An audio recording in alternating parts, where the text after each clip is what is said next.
अस्सलामुअलैकुम वरहमतुल्लाहि वबरकातुहू। मेरे भाई का रिश्ता तय हो गया है और हम लोगों ने कुछ मांग नहीं रखी, लेकिन फिर भी वो देना चाहते हैं। और एक सवाल ये है कि जो लड़का जहेज़ नहीं लेता, लोग उसे कमज़ोर करार देते हैं या उसमें कोई कमी तलाश करते हैं। तो ऐसा हो तो क्या करें? बहन का बड़ा उम्दा सवाल है और चुपता हुआ सवाल है और हर खानदान का सवाल बन गया है। अभी हमने ये पॉम्फलेट लाइए इधर, अभी हमने ये पॉम्फलेट में से कुछ पढ़ के सुनाया आपको, जिसकी एक सतर है नीचे कि अल्लाह के रसूल ने फरमाया रुश्वत देने और लेने वाले पर लानत है।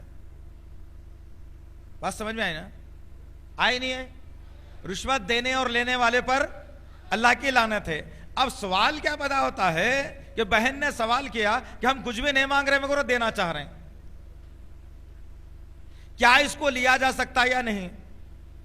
देखिए एक चीज है, मिसाल के तौर पे आपको जबरदस्त भूख लगी है और आपको खाने की जरूरत है, ठीक है?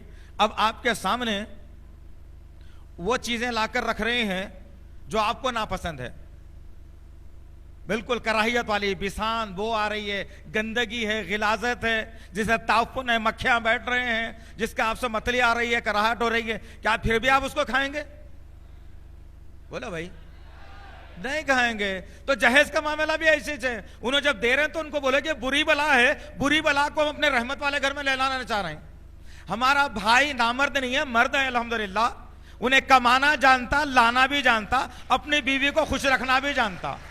लिहाजा ये पैसे जो आप हमको देना चाह रहे हैं, ये पैसे अपने पास रख लो आप, हमको इसकी जरूरत नहीं है अल्हम्दुलिल्लाह। हमारा भाई जब अपाहिज हो जाएगा, फालिज का मरीज बन जाएगा या उसकी कमर में दम खत्म हो जाएगा, उन्हें नीम पागल अगर हो जाएगा, उसमें मंगने का जो कमाने की सलाहियत नहीं रहेगी, उस वक्त में सोचेंगे आपसे कुछ मदद लेने की, अभी हमको इसकी जरूरत नहीं है। नंबर एक। नंबर दो, बहन का सवाल था जो जहेज नहीं ले रहे हैं उसको बुरा समझा जा रहा है, उसको मायूब समझा जा रहा है कि भाई क्यों नहीं ले रहे जहेज। हमारे पास भी आते किस्से ऐसे बहुत सारे, अरे भाई आप बोले जहेज न को लो, हम बोले भाई जहेज नहीं हो ना भाई, ऐसी बच्ची को करके ले आते, तो फौरी उनमें से एक जने उठ के पूछे बच्चे से, कहीं को दूसरा चक्कर है क्या? नया नक्शा।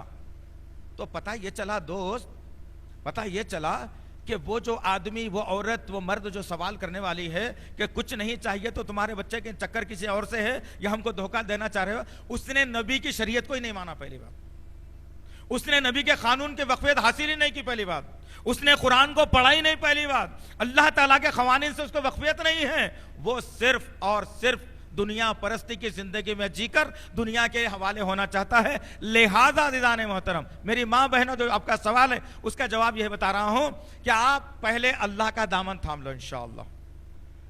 मोमिन का हथियार सबसे बड़ा क्या है? आज का न्यूक्लियर भी नहीं है, आज का जेट फाइटर भी नहीं है, कोई बम नहीं, उसके दुआ है। हम अल्लाह का सहारा छोड़कर ऐसी बातों के अंदर पढ़कर हम सोच रहे हैं कि अब हमारे भाई को बच्ची देते कि नहीं कि कोई भी।